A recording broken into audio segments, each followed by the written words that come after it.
हा सत्संग संत रामपालजी महाराजांचा असून मराठी भाषिक भक्त समाजास सहज समजावे म्हणून हिंदी भाषेतून मराठी भाषेत रूपांतरित करण्यात आलेला आहे.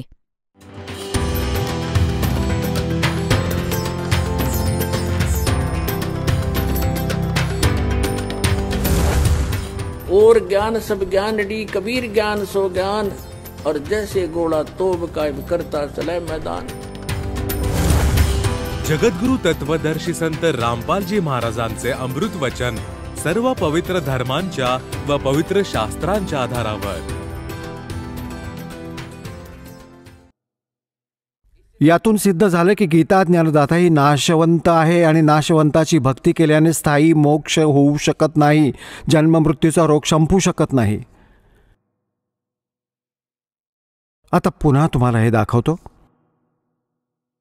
श्रीमद भगवद्गीता हीच ती गीता जी आहे.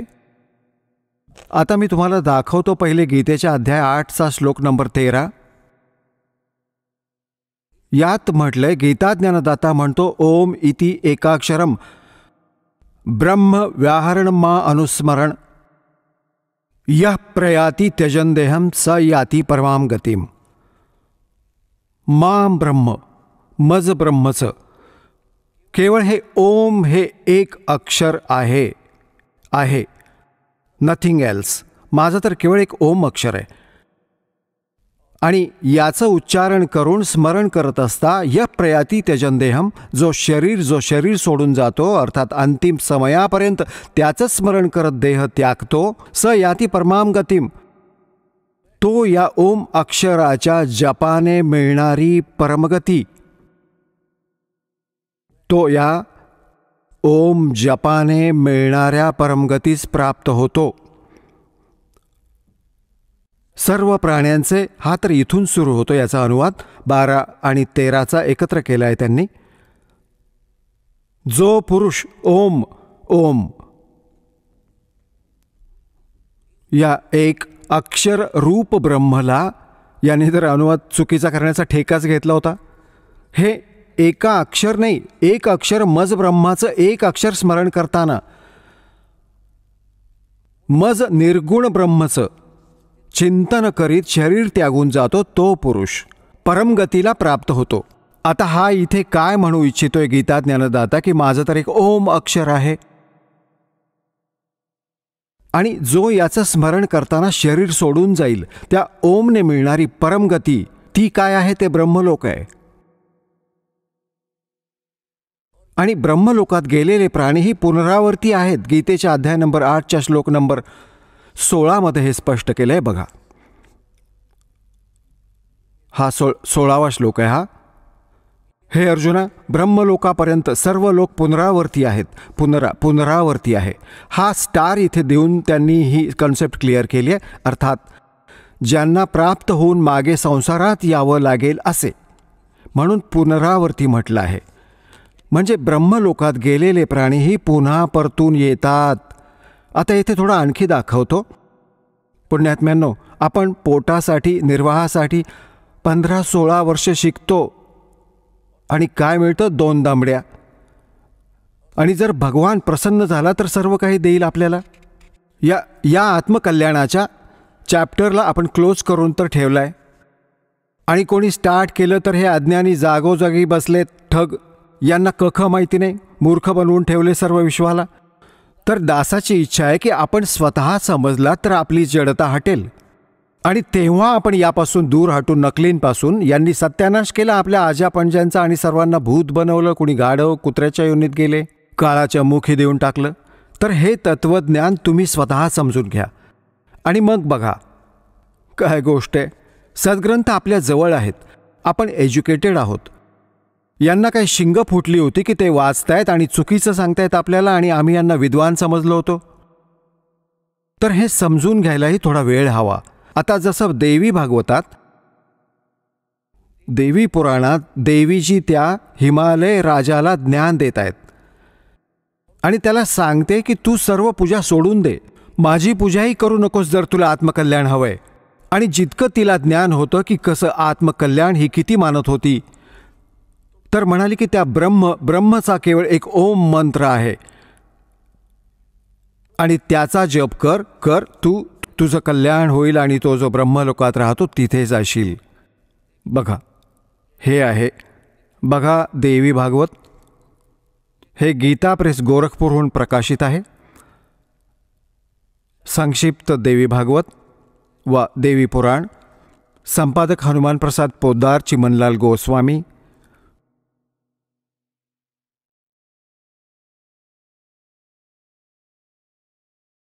प्रकाशक एवं मुद्रक गीता प्रेस गोरखपूर, गोविंद भवन कार्यालय, कोलकाताचं संस्थान. आपण जास्त न वाचता कामाचं वाचूया. 562 पृष्ठावर घेऊन जातो तुम्हाला. 7वा स्कंद, संक्षिप्त देवी भागवत, 562 पृष्ठावर.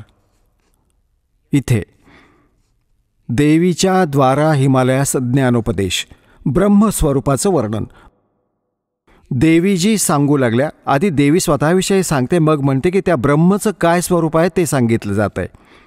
जे प्रकाशरूप, सर्वांच्या अत्यंत समीप स्थित, हृदयरूप गुहेत स्थित असल्याकारणानं गुहाचर नावानं प्रसिद्ध आणि महान पद अर्थात परमप्राप्य आहे. ते आहे हे परमसत्य.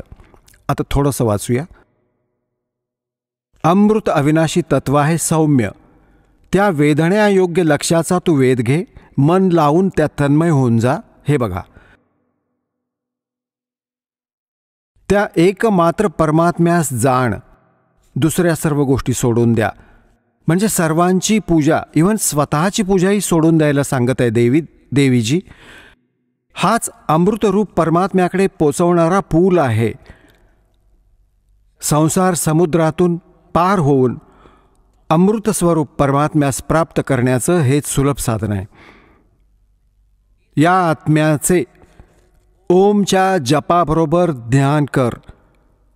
ओम नाम जप त्यानं अज्ञानमय अंधकारापासून सर्वथा पार आणि संसार समुद्राच्या त्या पार जे ब्रह्म आहे ते प्राप्त करशील. ओम नाम स्मरणाने ब्रह्मप्राप्ती होईल, तुझं कल्याण हो.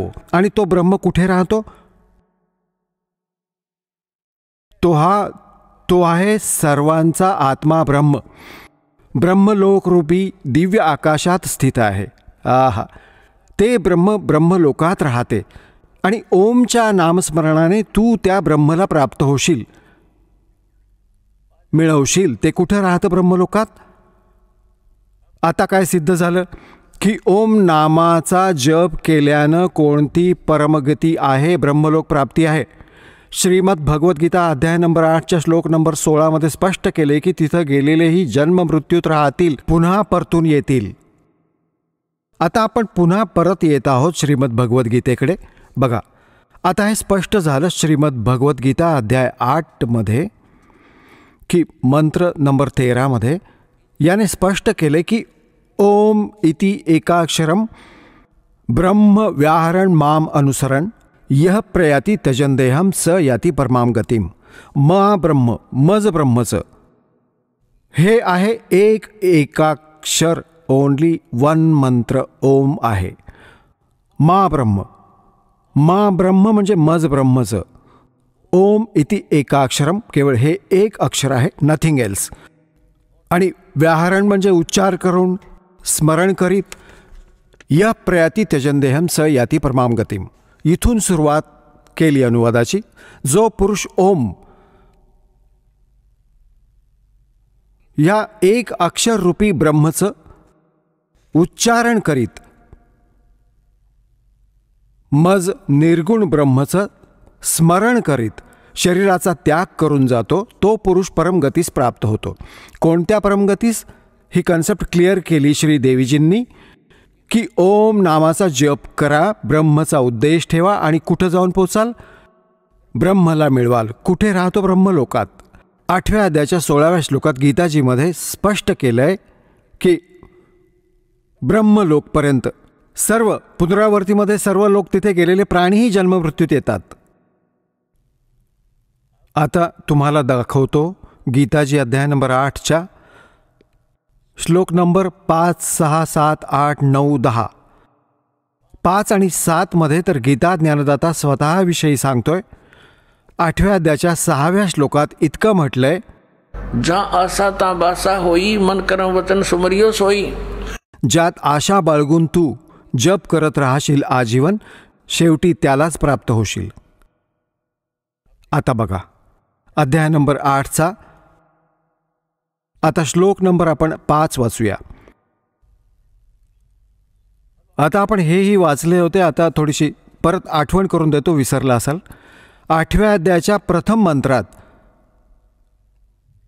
गीता ज्ञानदात्यास अर्जुनाने विचारलं, किम तद्ब्रह्म.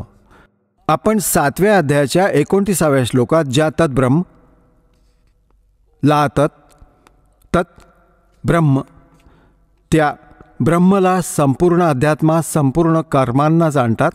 तो जो मला शरण येऊन जरा आणि मरणातून सुटण्यासाठी प्रयत्न करतो, तो पुरुष तद्ब्रह्मला, आणि अर्थात त्या ब्रह्मला संपूर्ण अध्यात्माला कर्मांना जाणतात. इथे अर्जुनानं विचारलं होतं 8व्या अध्यायात प्रथम मंत्रात, किम तद्ब्रह्म. या गीता ज्ञानदात्याने 8व्या अध्यायाच्या 3ऱ्या श्लोकात 8व्या अध्यायाच्या या 3ऱ्या श्लोकात उत्तर दिलं, ते परमाक्षर ब्रह्म आहे. आता आपण 8व्या अध्यायाच्या या 5व्या श्लोकात म्हणतो, जो पुरुष अंतकाळातही माझं स्मरण करीत शरीर त्याग करून जातो, तो मद्भावम म्हणजे माझ्या भावरूपास प्राप्त होतो, माझ्यात भावित राहतो, असा याचा अर्थ आहे. हे चुकीचं लिहिलं यांनी. यात काही संशय नाही. आणि 6व्यात हे सांगितलंय की हा नियम आहे. यम म्हणजे हा नियम आहे. हे बघा आता आपण 6वा वाचतोय. कुंतीपुत्र मनुष्य अंतकाळी ज्याही भावास स्मरण करत शरीराचा त्याग करतो, त्यालाच प्राप्त होतो, सदा त्याच भावानं भावित राहतो. तद्भाव भावितः तद्भावम तद्भाव भावितः. हे काय सांगितलंय की जो अंतसमयी तीच ज्याची आस्था असेल तिलाच प्राप्त होईल. जा आसा ता बासा होई. आणि इथे 7व्यात म्हटलंय की यासाठी सर्व प्रकारे सर्व समयी माझं स्मरण कर, अनुस्मर, माझं स्मरण कर आणि युद्धही कर. माझ्यात अर्पण केलेल्या मनबुद्धियुक्त होऊन तू निस्संदेह मलाच प्राप्त होशील. आता 8व्यामध्ये पुन्हा काय म्हटलंय की जर आता अभ्यास योगयुक्तेन चेतसा, इथे बघा हा अनुवाद काय केलाय ते वाचू. हे पार्थ, हा नियम तर आधीच्या श्लोकात होता. हे पार्थ, परमेश्वराच्या ध्यानाच्या अभ्यासरूप योगाने युक्त दुसरीकडे न जाणाऱ्या चित्तानं, म्हणजे त्या परमाक्षर ब्रह्मचं, हे पार्थ हा नियम आहे की परमेश्वराच्या ध्यानाच्या अभ्यासरूप योगाने युक्त दुसरीकडे न जाणाऱ्या चित्तानं निरंतर चिंतन करीत राहणारा मनुष्य परम दिव्यम पुरुष म्हणजे परम अक्षर ब्रह्मला, त्या परम प्रकाशरूप दिव्य पुरुष परमेश्वरासच प्राप्त होतो. हा हे दुसरं झालं गीता ज्ञानदात्याकडून. आणि 9व्यात पुन्हा म्हटलंय, यात स्पष्टही केलंय कविम पुराणम, पण आता ते छेडायला नको, मोठा चॅप्टर होऊन जाईल. कवीचा अर्थ नंतर बघू. जो पुरुष सर्वज्ञ अनादी सर्वांचा नियंता, सूक्ष्माहून अतिसूक्ष्म म्हणजे सर्वांचा नियंता, गीतेहून ज्ञानदात्याहून अन्य येतो, सर्वांचा मालक आणि सर्वांचं धारण पोषण करणारा तो मूळ जडरूपी परमात्मा, अचिंत्य स्वरूप, आदित्यवर्णम सूर्याच्या सदृश्य प्रकाश स्वरूप, नित्य चेतन, आदी आदित्यवर्ण म्हणजे सूर्यासारखा तेजोमय आहे त्याचा प्रकाशमय शरीर आहे भगवानाचं. अविद्येहून अतिपार, अविद्येहून अतिपार शुद्ध सच्चिदानंद घनब्रह्म परमेश्वराचं स्मरण करत आहे जी व्यक्ती. आता आपण 8व्या अध्यायाचा 10वा श्लोक वाचतोय. 8-9 आपण वाचले, ज्यात गीता ज्ञानदाता कुणा अन्य परमक्षर ब्रह्मचा महिमा सांगतोय. त्याची भक्ती करणारा तो आहे भक्तियुक्त पुरुष अंतकाळी.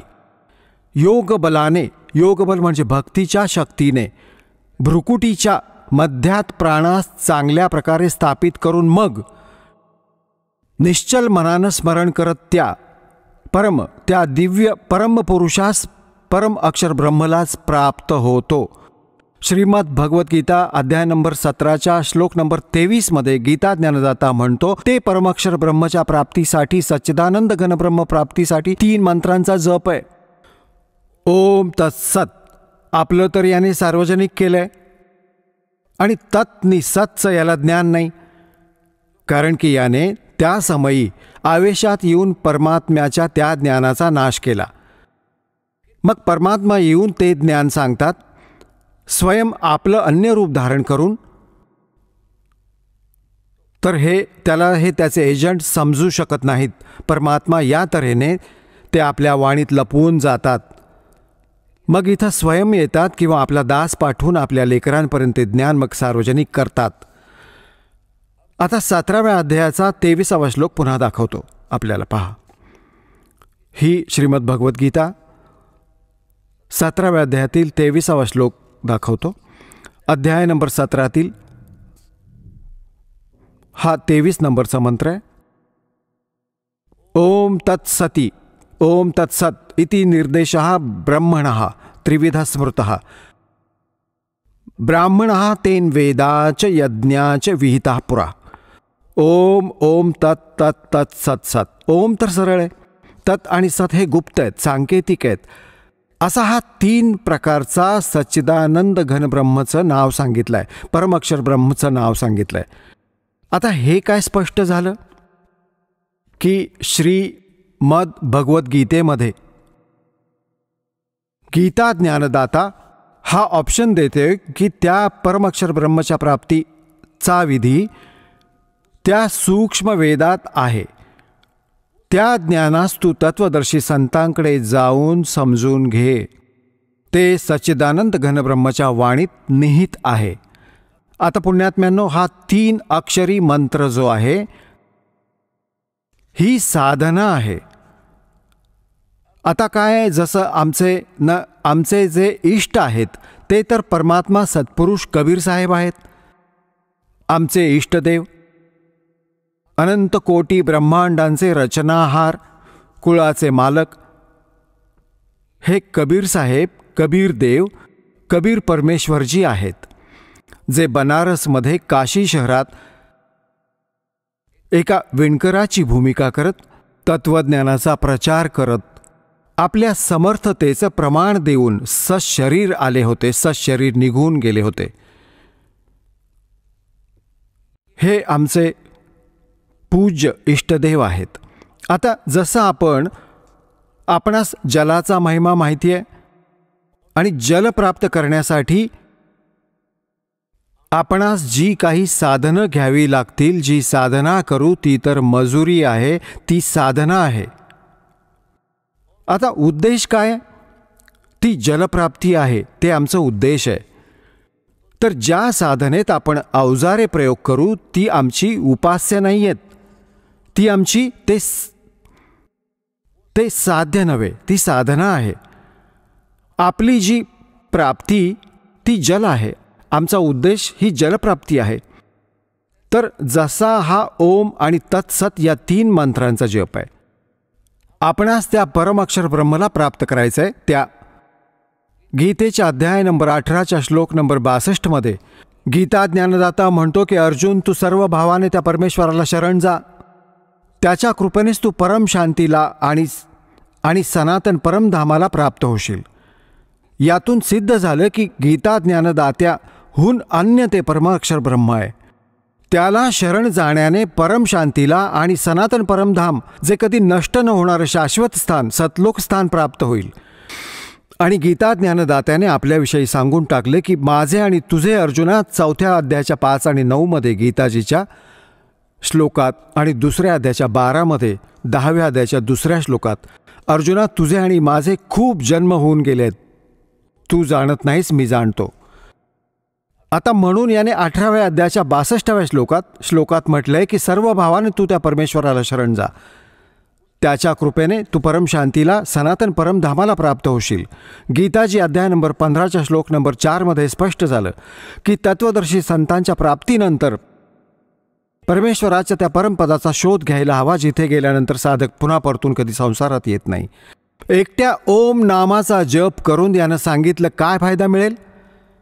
8व्या अध्यायाच्या 13व्या श्लोकात की याचं स्मरण करशील तर परमगतीला प्राप्त होशील. ओम नामाने मिळणारी त्या श्री देवी भागवतात आणि 8व्या अध्यायाच्या 13व्या श्लोकात श्रीमद भगवद्गीतेत स्पष्ट केलं की तो ब्रह्मलोकात जाईल. तिथे ब्रह्मची साधना आहे आणि तिथे गेलेले प्राणीही परतून येतात, जन्ममृत्यू होत राहतो. आता ती साधना कोणती आहे ज्याने परमाक्षर ब्रह्मची प्राप्ती होईल, सर्व शाश्वत स्थान प्राप्त होईल, जिथे गेल्यानंतर पुन्हा कधी परतून येणार नाहीत. ती साधना आहे जी दास तुम्हाला देतो आणि त्याचा संकेत या पवित्र सद्ग्रंथांमध्ये आपल्याला दाखवला. आता 17व्या अध्यायाच्या 23व्या श्लोकात श्रीमद भगवद्गीतेत 3 मंत्र सांगितले. ओम तत् सत. ओम आणि तत् या 2 अक्षरांचं मिळून एक सतनाम बनतं. ओम तर सार्वजनिक आहे, तत् हा सांकेतिक आहे. परमात्म्याने म्हटलं होतं की आपण जे मूळ ज्ञान आहे ते अजून गुप्त ठेवलं आहे आणि जोपर्यंत या मधल्या पिढीची वेळ येत नाही तोवर आपण त्याला सार्वजनिक करणार नाही. नाहीतर हे काळाच्या द्वारा चालवल्या जाणाऱ्या पंथांचे पंथी या गुरूंच्या हाती लागला हा मंत्र तर तेही 30 नामं द्यायला लागतील आणि मग ते अधिकारी नसतील आणि मग माझ्याशी कोणी परिचित नाही होऊ शकणार. अधिकाऱ्याविना प्राप्त या नामाचा, या नामप्राप्तीचाही काही लाभ नाही. अनधिकाऱ्याकडून प्राप्त करून जप करणं व्यर्थ आहे. तर म्हणून हे गुप्त ठेवलं होतं. आता हा 2 अक्षरी मंत्र आहे. यात एक तत् आहे, एक ओम आहे. हा दोन अक्षरी मंत्र सतनाम आहे. आता याचं किती काम आहे. जसं आम्हाला जलप्राप्ती करायची आहे तर बोर केली जाते हँडपंप लावण्यासाठी. जलप्राप्ती करण्यासाठी जमिनीतून हँडपंप लावावा लागतो. हँडपंप आमचा पूज्य नाहीये, ती तर साधना आहे, हत्यार आहे, अवजार आहे, जलप्राप्तीचं इन्स्ट्रुमेंट आहे. तर हा ओम तत्सत जो मंत्र आहे हा इन्स्ट्रुमेंट आहे, हे अवजार आहे त्या सतलोकात जाण्याचं, ते सत्पुरुष प्राप्तीचं. तर हे आमचं पूज्य नव्हे, हे मंत्र आमचे पूज्य नव्हेत आणि हे वाईटही नाहीत, कारण यामुळे आम्हाला भगवान मिळेल, आम्हाला जल मिळेल. तर ओम नि तत्चं काम आहे श्वास आणि उच्छ्वासाचं स्मरण करावं लागतं. एका मंत्राला बाहेर सोडायचंय, एकाला आत घ्यायचंय. तर असं समजा जसं आपण बोर मारतो पृथ्वीवर, पृथ्वीच्या आत ती खोदतो. बोर असते लोखंडाच्या पाईपसारखी आणि ती ठोकतात खाली, टोकदार असते पुढे आणि त्यात माती भरली जाते आणि माती बाहेर टाकली जाते, मग तिला पुन्हा ठोकतात. मग त्याच्याच बरोबर पायी खाली सोडला जातो, खाली सोडत राहतात. तर त्या बोरनी पाईपचं काम आहे त्या जलापर्यंत पोचणं. जलप्राप्ती नाही करू शकत ती बोरनी पाईप. जलप्राप्तीसाठी हँडपंप लावावा लागेल, त्यावर नी तो हँडपंप हलवावा लागेल, तेव्हा ते जल मिळते. असे ओम आणि तत् हा 2 अक्षरी मंत्र समजा. बोर मारायची आहे श्वास उच्छ्वासाने. आणि जेव्हा कारागीर म्हणजे मेकॅनिक, मिस्त्री हँडपंप आणणारा हे बघेल की आता हँडपंप लावण्याची, बसवण्याची वेळ आली आहे, जेव्हा जल मिळेल तर तेव्हाच त्यावर हँडपंप लावतो. नाहीतर म्हणत राहतो की बोर आणखी ठोका, आणखी खोदा, खोदत राहा. तर पुण्यात्म्यांनो, ज्या समयी तुमची या सतनामाच्या भक्तीची कमाई, तुमच्या भक्तीची कमाई जेव्हा ठीक होईल त्यावेळी सारनाम दिलं जाईल. तेव्हा हे सारनाम समजा हँडपंप आहे आणि हँडपंपचंही मग स्मरण करायचं आहे, त्याची मजुरी करायची आहे, त्याची साधना करायची आहे, तेव्हा हे जल मिळेल. तर हे तिन्ही मंत्र, आदिनामही म्हणतात सारनामाला आदिनाम, आणि सतनाम म्हणतात 2 अक्षरांचं, एक ओम आणि एक तत्. तर या तिन्ही मंत्रांच्या साधनेने आपल्याला परमात्मा मिळेल. आणि जसं तुम्हाला आज सकाळच्या सत्संगात जसं की तुम्हाला पूर्वी सांगितलं आहे की हे भोळे आत्मे या अज्ञानींसह या चोरांच्या बरोबर किती खुश आहेत, मोठे परमधनी मिळाले, संत मिळाले. तर याविषयी सूक्ष्म वेदात परमात्मा कबीरजींनी सांगितलं आहे के साधों से ती मस्करी और चोरा नाल खुशहाल, ये मल अखाड़ा जीतेंगे युगों युगों के माल. तर असं म्हणतात की या चोर नकली संतांजवळ तर मोठे प्रसन्न होऊन बसलेत. आणि जेव्हापासून या दासानं हा मार्ग स्टार्ट केला परमेश्वराच्या आज्ञेनं, त्या दिवसापासूनच संघर्षाचा सामना करावा लागत आहे. करून थकाण याच कारणानं करवलं या अज्ञानी दुष्ट लोकांनी.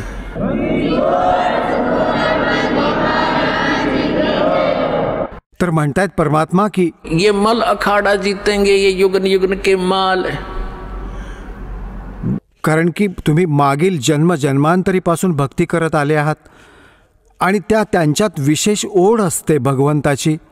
तर ते पुण्यात्मा जाऊन फसले या काळच्या दूतांकडे, या राधास्वामी धनधन सद्गुरू आणि हे दणव डालेर आग्रावाले आणि हा मथुरावाला जय गुरुदेव, हे ठाकूरजी महाराज, हे सारेच्या सारे काळाने पाठवलेले एजंट आहेत. यांनी तर साऱ्या दुनियेला आपल्या नादी लावलं. आता हे पुण्यात्मा परमात्म्याची आस लावूनच होते. युगायुगांचे मल्ल आहेत, पलवान आहेत, रेसलर आहेत हे, आणि थांबू नाही शकत हे आत्मे भगवंतांशिवाय. यांच्या आत अशी एक प्रेरणा आहे मागील संस्कारांची. आणि आता हे फसले या काळाच्या दूतांकडून की जिथे काही भक्ती नाही आहे, ज्योत लावणे यांनी बंद करून टाकलं, धर्मकर्माचे काही मार्ग नाहीत, विधी नाहीत, शास्त्रानुकूल साधना नाही. तर हे नास्तिक होतील काही दिवसांनंतर. जर हा मार्ग स्टार्ट नसता झाला भगवंताचा, तर पूर्ण भारतवर्ष नास्तिक झालं असतं. आता हे नास्तिक झालेच आहेत. जसे ख्रिश्चन आहेत, सर्व मांस खातात, दारू पितात, सिगरेट पितात, काही मनाई नाही. फक्त एकदा चर्चमध्ये हे केलं की चल भाऊ. तर ही काय भक्ती आहे? इथेच सीमित होतं. काही दिवसांनंतर हे जेवढेही त्या दुसऱ्या महापुरुषांकडे गेले, त्यांना परमधनी जाणून आता सर्वांची दुर्गती होईल. थोड्या दिवसात सुरू होऊन जाईल आणि मग नास्तिक होतील, विचार करतील कुठे भगवंत नाही आहे. आम्ही 6-6 तास ध्यान लावून पाहिलं, गुरुजी तर 2.5 तास सांगत होते. तर आता परमात्म्याने कृपा केली की आपल्याला हा यथार्थ भक्तीचा मार्ग मिळाला. आता काय की जसं ये तो मल अखाड़ा जीतेंगे युगन युगन के माल. ते पुण्यात्मे हे खरं ज्ञान ऐकतील, मग पळत येतील आपल्या या यथार्थ स्थानी. ते राहू नाही शकत तिथं. आज काय बालक आहेत, केसांची त्वचासुद्धा ओरबडून देतील जेव्हा समजून आले की यांना परमधनी मानलंय. हे सांगतील ते फायनल आहे. आता त्यांना कखही माहिती नाही, सतनामाचा पत्ता, काळाच्या 5ही नामांचा जप करवतात आणि गोष्टी करतात सतलोकी जाण्याच्या. ना त्यांना सतनाम माहिती, ना सचखंड माहिती, ना सारनाम माहिती, ना सार शब्द माहिती. तेच सतनाम, तेच सार शब्द, तेच सत्पुरुष, तेच सतलोक, तेच सचखंड. ही काही गोष्ट आहे? ना डोकं ना पाय यांच्या ज्ञानाला निभाता मारतात सचखंडात जाण्याच्या.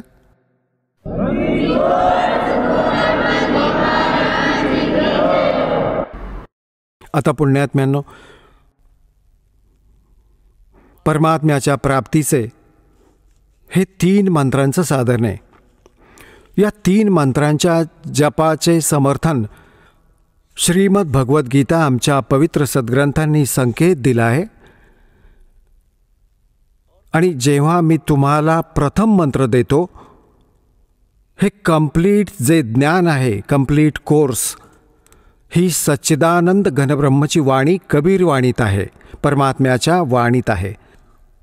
त्यात सारं काही लिहिलं आहे. या सर्व कमळांबाबत, चक्र जी आपल्या मणक्यांच्या हाडांच्या आतल्या बाजूला, हे मूळ कमळ, स्वाद चक्र, नाभी कमळ, हृदय कमळ, कंठ कमळ आणि वर त्रिकुटी कमळ, या सर्वांचे जप मंत्र त्या सूक्ष्म वेदात आहेत. आणि बाकी हे तीनही, ते 3 मंत्रही त्यात वेगळे आहेत, अगदी त्यात तर कम्प्लीटच आहेत. आणि त्यातही त्या महापुरुषांनीही ज्यांना आपण मोक्ष प्राप्त मानतो, जसे आदरणीय धरमदास साहेबजी, आदरणीय मुलुकदास साहेबजी, आदरणीय घिसा दादू साहेबजी, आदरणीय गरीबदास साहेबजी, आदरणीय नानक साहेबजी, आदरणीय घिसादास साहेबजी. आदरणीय गरीबदास साहेबजी गाव छुडानी, जिल्हा झज्जर, हरियाणा वाले, आणि आदरणीय नानक साहेबजी हे शीख धर्माचे प्रवर्तक. आदरणीय घिसादास साहेबजी गाव खेकडा, जिल्हा मेरठ, उत्तर प्रदेश वाले. तर जितकेही हे पंथ परमात्म्याच्या सतलोकाचा महिमा गाणारे आहेत, हे आदरणीय नानक साहेबजींच्या वाणीला विशेष करून मानतात. आता त्या वाणीमध्ये काय लिहिलं आहे? 5 नामांचा उल्लेख आहे, पण गुरु ग्रंथ साहेबमध्ये ती 5 नामं ओपन नाहीत. कारण ज्या वाणीत ती कंप्लीट ओपन होती, कंप्लीट होतं, ते कंप्लीट ज्ञान होतं, ती प्राणसंगली होती. तर त्यास पूर्णपणे प्रकाशात आणलं गेलं नाही आणि नाही गुरुग्रंथ साहेबमध्ये त्याचा उल्लेख केला गेला. का नाही केला गेला? कारण की त्यामध्ये तो कंप्लीट कोर्स होता, ज्यात 2 अक्षरी नाम हे सतनामही होतं. एक घटना घडली होती. आता पुण्यात्म्यांनो, हे तर सद्ग्रंथातून तुम्हाला दिसलं, 3 मंत्रांच्या जपाने सर्व होईल. आता त्या महापुरुषांनी ज्यांनी परमात्म्याच्या कोणत्या मंत्रांचा जप केला त्याचीही ओळख करून देतो. आपली जी आज सकाळच्या सत्संगातली कॉन्सेप्ट सुरू झाली होती, ती 2 तासात समाप्त होऊ शकत नाही. आता समापन होईल त्याचं 4 तासांनी. म्हणून दुपारी ती कॉन्सेप्ट क्लिअर मध्येच सोडलं होतं, आता ती पूर्ण केली जाते. आता पुण्यात्म्यांनो, परमात्म्याने म्हटलं होतं, धर्मदास मोरी लाख दवाई, ये सार शब्द कहीं बार न जाई, सार शब्द बार जो पढ़ी बिचली पीढ़ी हंस नीतर ही.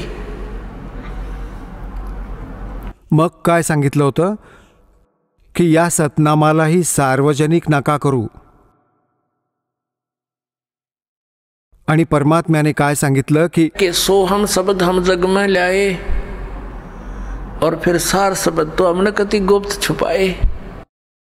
हे जे अन्य पंथांचे पंथी सोहम नाम ही बरोबर हे कुठली वीट नि कुठला रोडा बनवून त्याचा प्रयोग करतात. म्हणतात कुठल्याही 52 अक्षरात लिपिबद्ध कुठल्याही ग्रंथात कबीर परमेश्वरांच्या आधी हे सोहम अक्षर याची माहिती नव्हती, लिहिलं नव्हतं कुठेही.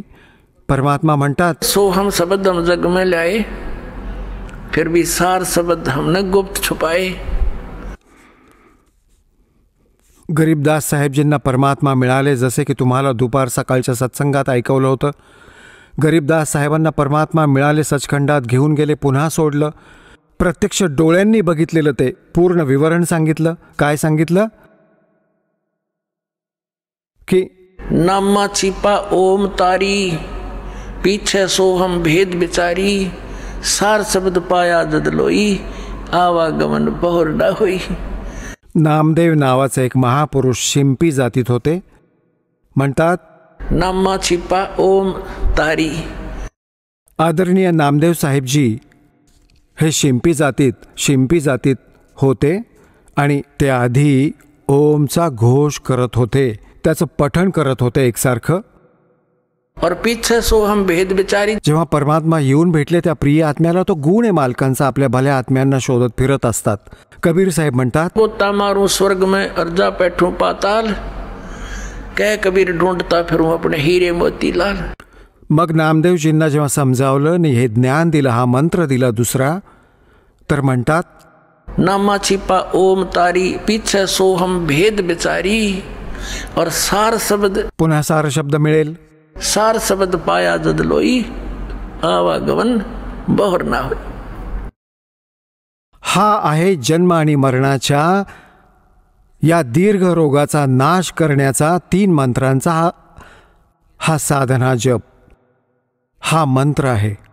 आता याकरता आदरणीय गरीबदास साहेबजींनी आपल्या वाणीत लिहिलंय, राम नाम जप कर थर होई, ओम सोहम मंत्र दोई. हे 2 मंत्र आहेत सतनामाचे. आणि याच मंत्राचा जप कोण करायचे? आदरणीय नानक साहेबजी.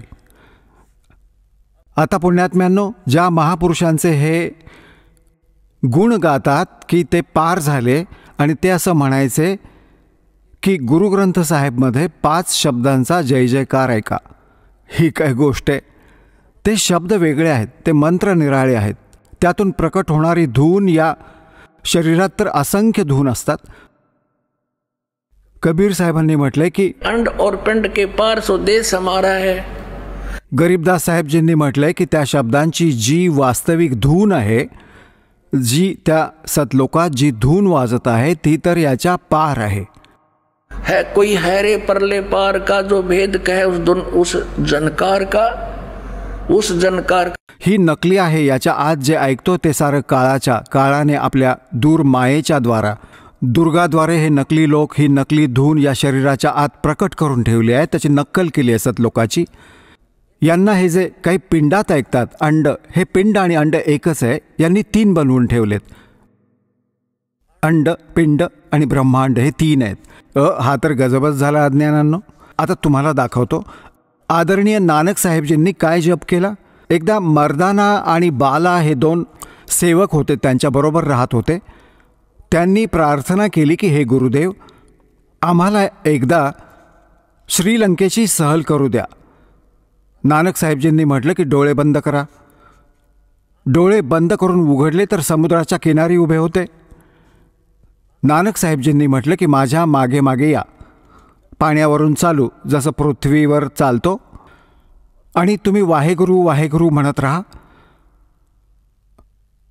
आता ते दोघे वाहेगुरु वाहेगुरु करत करत चालू लागले.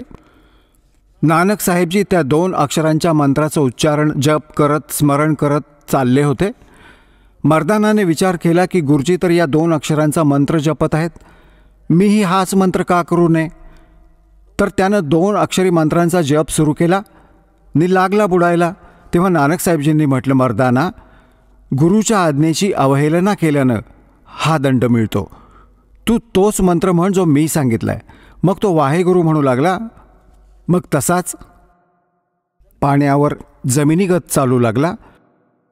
आता इथं झटका देणं अनिवार्य होतं नानक साहेबजींद्वारा, की नाहीतर हे नाम सार्वजनिक झालं असतं. असं भय मानू लागला पूर्ण शीख समाज की जर या नामाचा जप केला तर मर्दानासारखं दंडित व्हावं लागेल आणि गुरुदेवांच्या आज्ञेची अवहेलना झाल्याने हानी होईल. आणि या कारणानं त्या प्राणसंगलीमध्ये नानक साहेबजींनी सगळे डिटेल्स लिहिले आहेत. हे गुरुग्रंथ साहेबमध्ये नाही ठेवलं, परंतु त्याला समुद्रात, सागरात सोडून दिलं होतं. ते तर एका संतानं प्रार्थना करून बाहेर काढलं. त्याचे काही अंश वाचले, बाकी अध्याय ते नाही ठेवले सोबत, सोडून दिले. तर आता तुम्हाला दाखवतो. हे आहे सबतो वड्डी Bhai Bale Wali Janamsakhi, doctor Jawahar Singh Kirpal Singh and company. हे आहे ई जन्मसाखी आज तक छप चुकिया नालोस वड्डी है. सबतो वड्डी ते पुरातन म्हणजे जुनी, पुराणी आहे. भाई बालेवाली जन्मसाखी श्री गुरु नानक देवजी दी पंजे साहेब दी साखी ते दस्सा बादशाह ते जीवन समेत मुक्कमल साखिया हान प्रकाशक आहेत. Doctor Jawahar Singh Kirpal Singh and company. पुस्तकावाले गल्ली नंबर 8, बाग, रामानंद, अमृतसर. हे इथं छापलंय. आता याचं आपण पाहूया 546 पृष्ठावर. हे आहे 546 पृष्ठ. समुंदर की साखी. बाला संधू उवाच, म्हणजे बाला संधूने, उवाच म्हणजे त्याचं कथन. त्यावेळी हे गुरु अंगदजी, जेव्हा गुरु नानकजी अजित्य पासून निघाले तर मर्दाना म्हणाला, खरे परमात्मा, आम्ही समुद्र तर पाहिला परंतु लंका नाही पाहिली, जिथे रामचंद्रजींनी चढाई केली आहे. तर गुरु नानकजी म्हणाले की चला, बाला आणि मर्दाना तुमच्या मनात काही राहायला नको. डोळे मिटा, डोळे बंद करा. जेव्हा डोळे बंद करून उघडले तेव्हा ते समुद्रकिनारी उभे होते. नानकजी म्हणाले, बाला आणि मर्दाना, माझ्या मागे मागे चालत या आणि तोंडाने वाहेगुरु वाहेगुरु म्हणत या. पुढे पुढे गुरुजी चालू लागले. जसे जमिनीवर चालत असत त्याचप्रमाणे समुद्रावर चालू लागले. ते चालत होते आणि त्यांच्या मागे बाला आणि मर्दानाही चालत होते. तेव्हाच मर्दानाच्या मनात आले की गुरुजी, गुरु नानक देवजी ओम सोहम जपत चालले आहेत. तर मर्दानाही ओम सोहम जपू लागला आणि बुडू लागला. तर गुरु नानकजींनी पाहिले की मर्दाना बुडत आहे. तेव्हा ते म्हणाले की मर्दाना, गुरुच्या करणीकडे नको बघूस, गुरुच्या वचनाप्रमाणे चालायचे आहे. मर्दाना, तू तेच जप जे तुला जपायला सांगितले आहे. तर मर्दाना परत वाहेगुरु म्हणू लागला. वाहेगुरु म्हणायला आणि पाण्यावर त्याचप्रमाणे चालू लागला. आता तुमच्यासाठी ही तर पंजाबी वाणी वाचली, कारण की आपण पंजाबी जाणणारे पंजाब स्टेट सोडून पूर्ण भारतात बरेच कमी आहेत. आता हिंदी यांच्याद्वाराच अनुवादित आहे. थोडी त्याची ही झलक दाखवतो. भाई बालेवाली श्री गुरु नानक देव की जन्मसाखी. भाई चतर सिंह जोहार सिंह अमृतसरहून छापलंय. पंजे साहेब और 10 पातशाहियाँ का जीवन संपूर्ण शाखियाँ सहित दर्ज है. हे इथून प्रकाशित आहे. भा चतर सिंग जीवन सिंग, बाजार माई सेवा अमृतसर. फोन आणि फॅक्स नंबर हा आहे. आणि हे प्रिंटेड जीवन प्रिंटर्स अमृतसर फोन नंबर दिलाय. याच्या पहा 559 पृष्ठावर.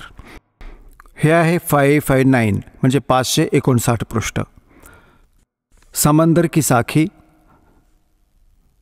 साखी समंदर की. एक दिवस मर्दाना म्हणाला, हे महाराज, माझ्या मनात असं आहे की समुद्रातील जी लंका आहे तिथे भ्रमण करून यावं. गुरुजी म्हणाले, अच्छा, तुम्ही लोक डोळे बंद करा. तेव्हा मी आणि मर्दानाने नेत्रबंद केले आणि क्षणात उघडले. तेव्हा आम्ही गुरुजींबरोबर त्या महान समुद्रतटावर उभे होतो. आता गुरुजी म्हणाले की तुम्ही लोक समुद्राच्या पाण्यावर वाहेगुरु जप करत पायीच चालत या. हे गुरु अंगद देवजी, आम्ही लोक गुरुजींच्या मागे मागे तसेच चालत होतो जसं कोरड्या पृथ्वीवर चालत असतो. पुढे पुढे गुरुजी ओम सोहमचा जप करत चालत होते.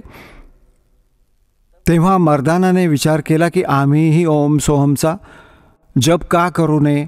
तेव्हा मर्दाना सुद्धा ओम सोहम म्हणू लागला. तेव्हा तो लागला बुडायला. गुरुजींनी मागे पाहिलं तर हसत म्हणाले की ए मर्दाना, शिष्याचा धर्म आहे की त्याने गुरुनेच सांगितलेल्या मार्गावरून चालावं. म्हणून तू वाहेगुरुच जप, तुझं त्यातच कल्याण आहे. पुढे तेव्हा मर्दानाने वाहेगुरु नामाचा जप केला. तेव्हा मग पूर्वीसारखा पाण्यावर चालू लागला. आता पुण्यात्म्यांनो, हा विचारणीय विषय आहे की नानक साहेबजी स्वयं तर जप करत आहेत आणि शिष्यांना मनाई करत आहेत. कारण काय होतं, ज्याही महापुरुषांना परमात्म्याने आपलं ॲफिडेव्हिट आपला पुरावा बनवलं, साक्षी बनवलं, त्यांना सक्ती केली होती की आता सतनामाला उघड करू नये. धर्मदास मेरी लाख दोहाई, ये मूल ज्ञान की तबार न जाई. मूळ ज्ञान वेगळं आहे आणि सारनाम वेगळं आहे. तर इथे गरीबदास साहेबजी म्हणतात की सोहम शब्द, कबीर साहेब म्हणतात, सोहम शब्द हम जग में लाए, और सार शब्द हमने गुप्त छुपाया. आदी नामास अजून उघड नाही केलं, केवळ दासावर कृपा केली, या महापुरुषांना दिलं. आता यांनी सतनामासही उघड करणं नाही आदेश होता यांना, की नाही सांगायचं कोणाला, ना काळदूतांच्या हाती लागलं पाहिजे. काम बिघडेल सगळं, आता कशी ओळख देणार आम्ही. आता सारे फेल झाले, हे सगळे हताश होऊन बसले की आता काय करायचं. सर्वांचं मूळ दाखवलं. आता हे सर्व पंथ संपतील काही दिवसात. बुद्धिमान लोक आहेत, काय बालक थोडेच आहेत, आपलं जीवन नष्ट करतील त्या मूर्खांच्या मागे जाऊन. ज्यांच्याकडे तत्त्वज्ञान नाही, त्यांच्यापाशी काही समाधान नाही गेले, त्यासाठी तर गेले होते डॉक्टरकडे आमचा रोग घालवा. लक्षात आलं की त्यांनी राखेची पुडी बांधून ठेवली, औषध तर नाहीच. मग ते कोण मरणार ते खाऊन. आता पुण्यात्म्यांनो,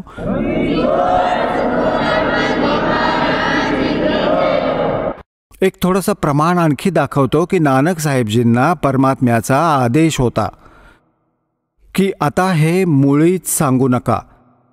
हे याच जन्मसाखीत आपल्याला प्रमाणित करतो. आता यामध्ये एक साखी सचखंडची चालू आहे, साखी सचखंडची. एकदा नानक साहेबजी यात लिहिले की सचखंडात गेले आणि तिथे निराकार बसलेले होते. आता हे या महापुरुषांना या ज्ञानाला जरा गोलमाल करायचं होतं, नाहीतर यांच्या लक्षात आलं असते की ते कारण राधास्वामी पंथ तर चाललाच गुरुनानक देवजींच्या या अमर ग्रंथावरूनच. ते शिवदयालजी यांची वाणी वाचत असत, पण याला काही समजलंच नाही की कहाणीची ती 5 नामं, नाम नाम धून ऐकत त्यांनी 5 नामे ररंकार धून आणि मग कबीर साहेबांच्या वाणीतून घेतले. करने नो दीदार महल में प्यारा है.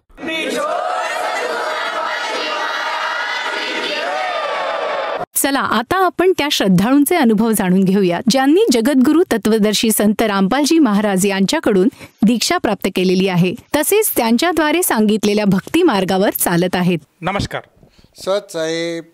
आपलं नाव? शंकरदास गीते. आपण कुठून आलात? नाशिक, महाराष्ट्र. आपला व्यवसाय काय आहे? मी माजी सैनिक आहे, रिटायर. संत रामपालजी महाराजांची गुरुदीक्षा आपण कधी घेतली? 7/5/2013 मध्ये घेतलेली आहे. संत रामपालजी महाराजांची गुरुदीक्षा घेण्या अगोदर आपण व आपला परिवार कोणती भक्ती साधना करत होतात? संत रामपालजी महाराजांच्या चरणी येण्याच्या अगोदर जी पूजा करत होतो, ही सर्व जेवढे काही देवदेवता आपल्या घरामध्ये किंवा आपल्या गावामध्ये होते, हनुमानजी, त्याच्यानंतर विठ्ठलाचं मंदिर, त्याच्यानंतर जे आपले जे रामकृष्णांचे मंदिर, हे सगळे देवदेवताची पूजा करत असतानासुद्धा मी ज्या काही कुठल्याही असं काही मंदिर सोडलेलं नाही की जिथे देव दिसला आणि ज्या ठिकाणी दगडाला शेंदूर लावलेला आहे त्या ठिकाणीसुद्धा मी नमस्कार केलेला आहे. त्याच्यानंतर जे हे मी ब्रह्मकुमारीमध्ये बरेच दिवस राहिलेलो आहे आणि त्या ब्रह्मकुमारीच्या याच्यामध्ये सुद्धा मी माउंट आबूला जाऊन सनी जे ते गुरु जसे सांगत होते त्याप्रमाणे ते केलेलं आहे, परंतु मला त्याच्यामध्ये कुठलाही यश आलेलं नाही आहे. सर, संत रामपालजी महाराजांचा मार्ग आपल्याला कसा कळाला आणि तुम्ही त्यांच्या शरणात कसे आलात? संत रामपालजी महाराजांच्या चरणी काहीतरी कारणास्तव आमच्या भगतमतीला जे त्यांना गुडघ्याचा त्रास होता आणि त्यांचं ऑपरेशन करायचं होतं. त्या ऑपरेशनच्या टायमाला जे मी डॉक्टरांना पैसा बी दिला, सगळं काही दिलं आणि त्याच्यानंतर मला जे ज्ञानगंगा पुस्तक माझ्या मुलांना आणून दिलं आणि त्या 2 रात्रीमध्ये मी जे ते ज्ञानगंगा पुस्तक वाचून सनी 3ऱ्या दिवशी ऑपरेशन होणार होतं. त्या ऑपरेशनच्या टायमाला मी परमात्म्याला जे सांगितलं की परमात्मा, तुम्ही जे आहे मी तुम्हाला पाहिलेलं नाही आहे, परंतु माझ्या भगतमतीच्या पायामध्ये जे राड आणि स्क्रू टाकणारे हे टाकू देऊ नका, पण ऑपरेशन तर सक्सेस झालंच पाहिजे अशी मी त्यांना विनंती केली आणि मी तुमच्या दर्शनाला तुमच्या चरणी मी येण्याचा प्रयत्न करीन. 2ऱ्या दिवशी ज्या दिवशी ऑपरेशन होणार होतं त्या दिवशी डॉक्टरांनी काय केलं, आपल्या दुर्बीणद्वारे त्यांच्या गुडघ्याचं ऑपरेशन केलं आणि त्याच्यामध्ये जे काही क्रू वगैरे किंवा नट बोल्ट काही न टाकता त्यांचं ऑपरेशन अर्ध्या तासात त्यांना वापस काढलं. ही माझ्या गुरुजींची एक मोठी किमया आहे. त्याच्यानंतर मी 15 दिवसामध्येच रामपालजी महाराज मला काही एक मार्ग माहीत नसतानासुद्धा जे आपल्या ज्ञानगंगा पुस्तकावर जो मार्ग दाखवलेला होता त्या मार्गाच्या नुसार मी नाशिक ते दिल्ली ते जीन इथपर्यंत मला परमात्म्यानं कसं नेलं हे त्यांनाच माहिती. आणि तिथे गेल्यानंतर परमात्म्याच्या सगळे भगतजी लोक जे ओळखीचे नाही, काही नाही, कुठले काय होते कोणीही माहिती नाही, ते लोक सगळे भगतजी सतसाहेब जसे आपण आपल्या महाराष्ट्रामध्ये राम म्हणतो तसे त्या लोकांनी सतसाहेब म्हणून आम्हाला बिलकुल असं जवळ घेतलं की त्यांची आणि माझी कितीक दिवसाची ओळख होती आणि ते कुठले मी कुठलो. परंतु मी आश्रमात गेल्यानंतर त्यांनी जी मला सेवा दिली त्याच्यानंतर रात्री 2 वाजता मला चहा बिस्किट दिले आणि त्याच्यानंतर सकाळी उठून आश्रमात गुरुजी आपला सत्संग करतात तो सत्संग ऐकला आणि गुरुजींच्या लाईनीला लागलो दर्शन घेण्यासाठी. जसं त्यांनी माझ्या डोक्यावर हात ठेवला असं मला वाटत होतं की माझ्या शरीरातलं किती क्विंटल वजन आणि माझ्या डोक्यावरचं काय टेन्शन होतं ते बिलकुल मी एकदम स्तब्ध हे होऊन गेलो की कुठल्याही बाऱ्यामध्ये मला त्याचं टेन्शन नाही आहे बा. आणि मी एकदम गदगद असं काही झालो की मी एकदम हलकं होऊन गेलो. माझ्याबरोबर माझे मुलगा, सून, 2 नातवंड आणि बाई अशा आम्ही 6 जणांनी तिथं नामदान घेतलं. संत रामपालजी महाराजांची सहकुटुंब आपण नामदीक्षा घेतली. मला हे विचारायचं की जेव्हा आपण संत रामपालजी महाराजांच्या शरणात आलात 2013 साली आपण संत रामपालजी महाराजांची दीक्षा घेतली आहे, तर तेव्हापासून तर आजपर्यंत आपल्याला संत रामपालजी महाराजांच्या भक्तीमुळे काय काय अनुभव आले किंवा काय काय लाभ आपल्याला या भक्तीमधून मिळालेत? सर्वात प्रथम मी सांगू इच्छितो आपल्याला की मला ज्या टायमाला मी गुरुजीपासून नामदान घेतलं त्यावेळेपासूनच मला सगळं काही माझं शरीर हलकं झालं आणि त्यावेळेपासून मला आपले सगळे प्रॉब्लेम ऑटोमॅटिक बंद व्हायला लागले. ज्या टायमाला गुरुजींनी नामदान दिलं, चरणामृत घेतलं, गुरुजींच्या मंत्रानुसार मंत्रामध्ये जी ताकद होती त्या मंत्राच्या ताकदीनं मला तिथल्या तिथेच सुरुवात झाली. आणि बाईची सुद्धा भगतमतीची आम्ही ज्या टायमाला तिथे केलं त्या टायमाला भगतमतीकडून चालत नव्हतं तरी भगतमती त्या ठिकाणी चालायला लागली.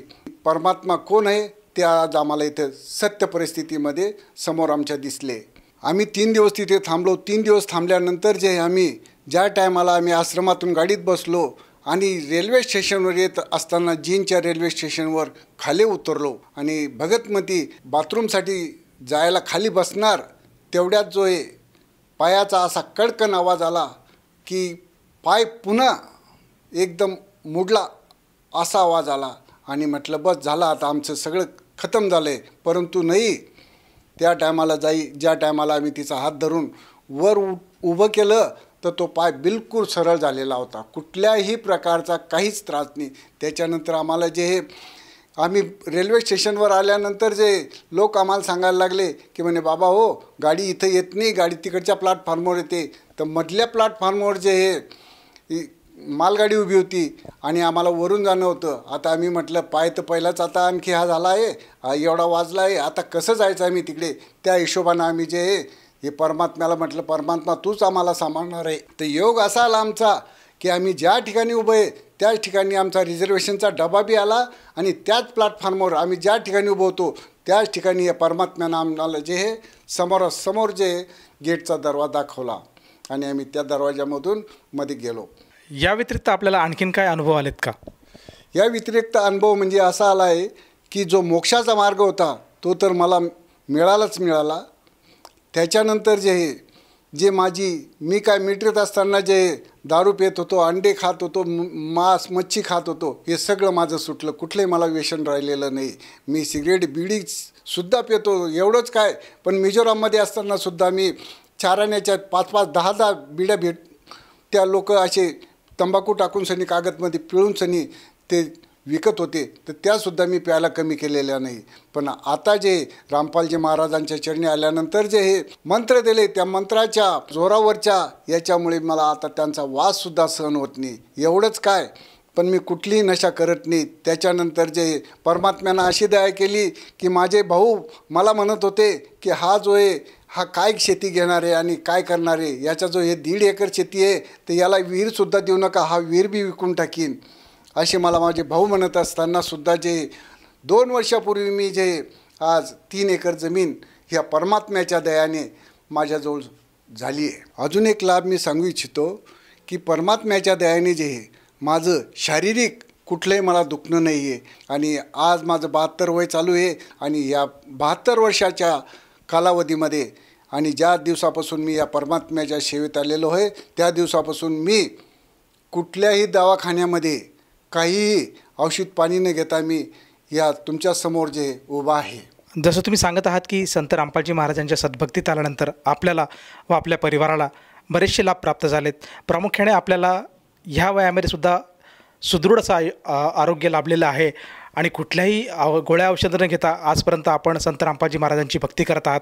तर आपल्या ह्या अनुभवातून आपण आपल्यासारखे जे आपले अन्य सहकारी आहेत, त्याचप्रमाणे जे आपले नातेवाईक आहेत, आप्तेष्ट आहे आणि जो भक्त समुदाय आज TV चॅनलच्या माध्यमातून तुम्हाला बघत आहेत, या सर्वांना उद्देशून आपण आपल्या अनुभवातून काय संदेश द्याल? ये दास संदेश तर काय, हात जोडून विनंती करतो मी, माझे भाऊ बहीण जे बी काही मला जे बघतायत त्यांच्याजवळ मी एक विनंती करतो आणि त्यांच्या जे काही तुम्ही TV पाहत आहेत त्यांचे जे ज्ञानगंगा पुस्तक, जेणे की राह पुस्तक, जगण्याचा मार्ग, हे जे पुस्तकं आहेत हे पुस्तकं वाचून त्याच्यानंतर गहरी नजर गीता, ह्या गीतेमध्ये काय काय सांगितलेलं आहे आपल्या भागवद्गीतेचा आणि यांचा मेलमिलाप करून सनी तुम्ही जे त्याच्यानंतर जे तुम्हाला चॅनलवर जे कार्यक्रम येत असतील त्या कार्यक्रमाला बघून सनी तुम्ही जे यांचं मिलन करा, याच्यात काय लिहिलेलं आहे आणि हे संत रामपालजी महाराजांनी काय सांगितलेलं आहे याचा मिलाप करून सनी काही का होईना थोडं तरी तुम्ही जे ते पहा आणि त्याचं मिलाप करून सनी जे तुम्ही, माझी एक विनंती आहे की आपल्या रामपालजी महाराजांच्या चरणी यावं आणि त्यांनी मोक्षाचा मार्ग हा स्वीकारावा ही माझी आपला सर्वांना विनंती आहे. सर, जसं तुम्ही सांगत आहात की आज समाजाने एकदा तरी संत रामपालजी महाराजांचं ज्ञान समजून घ्यायला हवं. संत रामपालजी महाराजांचे जे पुस्तक आहे ज्ञानगंगा, जगण्याचा मार्ग, हे एकदा तरी वाचायला हवं आणि त्यातलं ज्ञान संपादन करून संत रामपालजी महाराजांची दीक्षा घ्यायला हवं. जर एखाद्या साधकाला वाटलं की आपण सुद्धा संत रामपालजी महाराजांची दीक्षा घ्यावी तर ती व्यक्ती संत रामपालजी महाराजांची गुरुदीक्षा कशी घेऊ शकेल? संत रामपालजी महाराजांची गुरुदीक्षा घेण्यासाठी बिलकुल म्हणजे काही एक पैसा खर्च न करता आपल्याला जे TV चॅनलवर विविध चॅनल आहेत त्या चॅनलवर जे त्यांचे नंबर येतात, त्याच्यानंतर जे ज्ञानगंगा पुस्तक किंवा जेणे की राह ह्या पुस्तकांच्या मागे जे आहेत त्यांचे जे नंबर दिलेले आहेत त्या नंबरशी आपण जे हे संपर्क साधून सनी आपल्या ज्या बी जिल्ह्यामध्ये असेल, ज्या कोणत्याही जिल्ह्यात असू द्या, तुम्हाला त्या ठिकाणी जे जवळचा नंबर देऊन सनी नामदान सेंटर कुठं आहे काय यांचा जो आपल्याला ते तपास सांगतात आणि त्यानुसार आपण जे हे त्या नामदान सेंटरवर जाऊन सनी निःशुल्क फुकटमध्ये जे आपण नामदान घेऊ शकता आणि मोक्षाच्या मार्गाला जाऊ शकता. धन्यवाद. सत साहेब.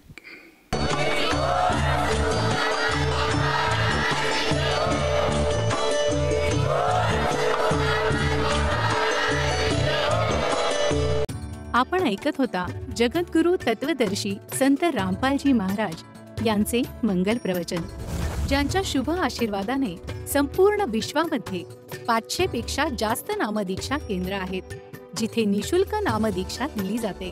निशुल्क नामदीक्षा प्राप्त करण्यासाठी आणि अधिक माहितीसाठी संपर्क करा 7030303951 7030303952. अद्वितीय आध्यात्मिक ज्ञान वाचण्यासाठी, पाहण्यासाठी आणि ऐकण्यासाठी संत रामपालजी महाराज ॲप अवश्य डाउनलोड करा किंवा आमची वेबसाईट www.jagadgururampalji.org वर विजिट करा. आम्हाला सोशल मीडियावर फॉलो करा. सर्व पवित्र धर्मांच्या पवित्र शास्त्रांवर आधारित प्रमाणित अनमोल पुस्तक ज्ञानगंगा किंवा जगण्याचा मार्ग यापैकी कोणतेही एक पुस्तक निशुल्क मागवण्यासाठी आपण आम्हाला आपले पूर्ण नाव, पूर्ण पत्ता, पिनकोड आणि फोन नंबरसह लिहून 7030303951 किंवा 7030303952 या नंबरवर SMS करू शकता किंवा 7030303950 या नंबरवर व्हॉट्सअप देखील करू शकता.